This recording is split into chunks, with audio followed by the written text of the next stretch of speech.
see. Good morning, everyone. So we're gonna kind of do a little different mental health check-in here for Pour It Up, Spark It Up today. Don't forget you guys subscribe. But today I want to kind of tell my coming out story, only because Greta Mobetta sent me this article about a 90-year-old man who just came out to his family, and it was kind of sad for me, but it was good. You know, he finally got to come out. He got to live his life. So I wanted to kind of talk about my coming out story. I came out to my parents when I was 16.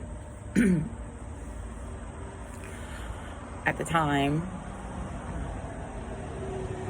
at the same time I had come out to them, I had also been raped. So there was a lot of different things kind of going on at that time. I got raped, and when I got raped, when I went to them to tell them I was pregnant, I happened to be like, I don't even want this. I don't know. I'm gay, and it was just a whole whirlwind of just crazy emotion. So, after that, I kind of shut down for the longest time. Actually, I didn't even really lose my virginity. I was 18, so. You know, I had a lot of just different emotions, just a lot of kind of different things going on at that same time. But I didn't actually start dating my first female till I was 21, maybe.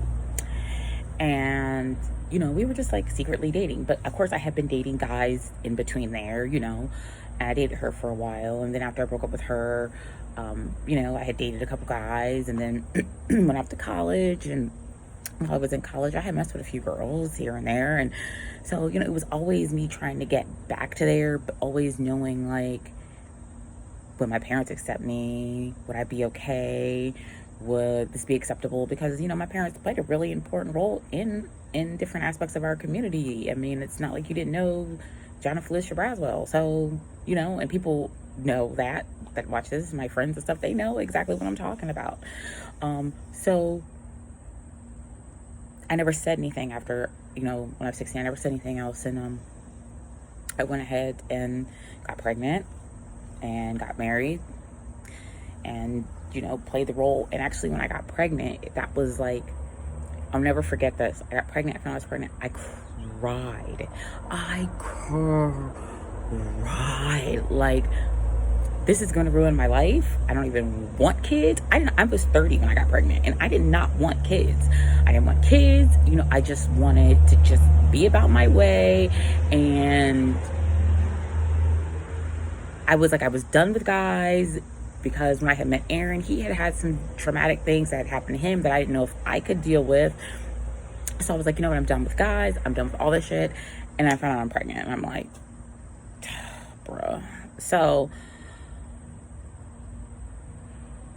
you know, we fast forward to, I had my surgery. I had a gastric bypass. Found out some things that had been happening in the family, and I came out to my parents. That was 8 years ago. I came out to my parents, and I was like, look, I'm gay, you know. So in between then, though, when I first got married, I told my husband, I was like, I am bisexual. I told him that. I said, I like women. We had a whole discussion about it for 2 days. And then throughout our marriage, I had even told him, like, you know, I like women. I like women. Once we got towards, like, the end, I started saying, I had told him at one point, I was like, I'm gay. And he kind of blew me off. And I'm like, okay, like, I'm dead fucking serious, you know. So then 2 years passed, and I had mentioned girlfriend before. I had mentioned all kinds of stuff, like, just oblivious to any of it. Or maybe not. Maybe he just didn't want to fucking admit it, you know. And then, whatever, you know, that's his story to tell. But we then I fell in love. I just did. I fell in love. And I was losing her, and I knew I had to, like, really sit down with him and tell him, like, dude, I'm gay. Like, we have not done anything in a billion years. We don't touch, we don't talk, you know, we're like best friends. Like, I'm gay. Like, you know, and I did. And I sat down and I said it just like that. But when I said it, I had never felt such a release. I had never felt such, I could breathe. For the first time in since I was 16, I could breathe. Like, I could breathe. Like,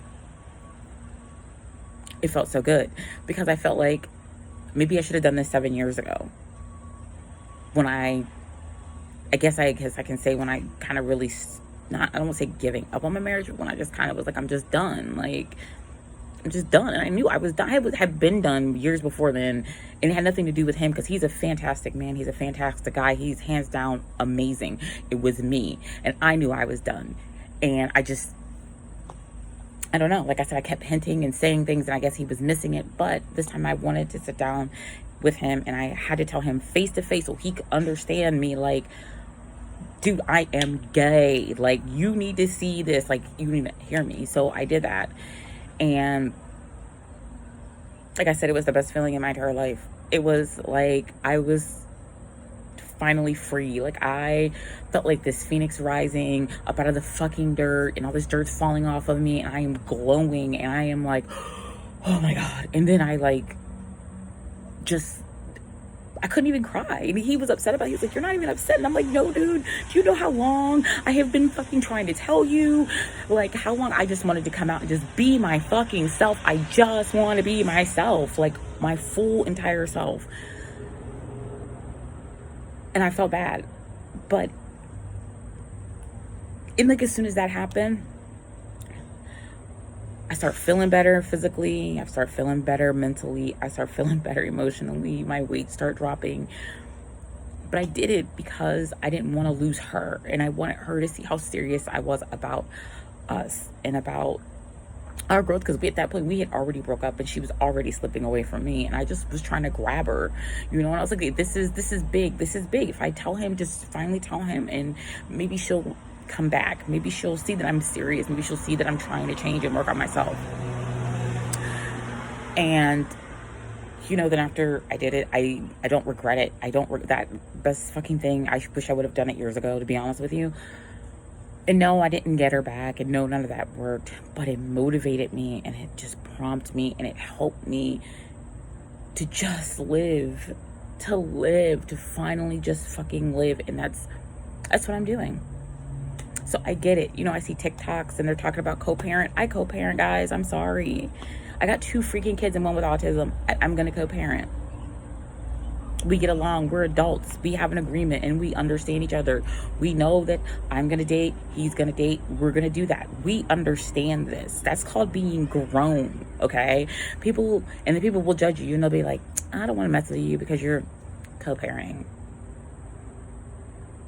You don't need to worry about my kids. You need to focus on developing a relationship with me. And then maybe if you can develop one with me that's mature and healthy, maybe then I will let you develop one with my kids. But this is all me now having to go into that dating pool. So I understand when women do this or men do this and they're in a marriage and they're like, I'm gay, or I'm leaving. It's hard, it's stressful, because you do have kids, and especially during COVID when people aren't working, unemployment, it's hard. So yeah, I would love to move out. I love to have my own place and have my kids over, and I would love to do all of that. That would be fucking amazing. But why would I do that and then be struggling, and then he's struggling when, fuck it, like, we could just struggle together, fuck it. But, like I said, I have my own room, he has his own room, and I love people that co-parent. I think that's fantastic. But I also understand what it's like to be living with this feeling of not being your whole self, not ever feeling complete, not ever feeling like you belong anywhere. And always feeling like something is missing. So when people talk about, oh, you're married, or you had kids, or we don't date people with kids, or maybe you should really listen to some people's coming out story, because some people didn't have that privilege and that honor of just coming out and everything being accepted. And you don't know who their parents are. You don't know who their parents did. You don't know who their family was. You have no idea where people come from, all walks of life. So I just say, like, before you judge somebody, learn their coming out story. Learn them. Learn what happened. Because, yeah, I came out when I was 16. Didn't work. I came out several other times. Didn't work. So, fuck it. At 40, let's put the nail in the coffin and let's just be done with this so I can move on in life. So, for all you people out there that are in a marriage and you know you're gay, I get it. And the sooner you come out, the better. The sooner you just let it go and just deal with whatever it is, the better you're gonna feel. And you're gonna feel so much better. You're gonna feel so much better. Oh my God, you're gonna feel so much better. So this has been my kind of mental health check-in coming out story. See you guys next time.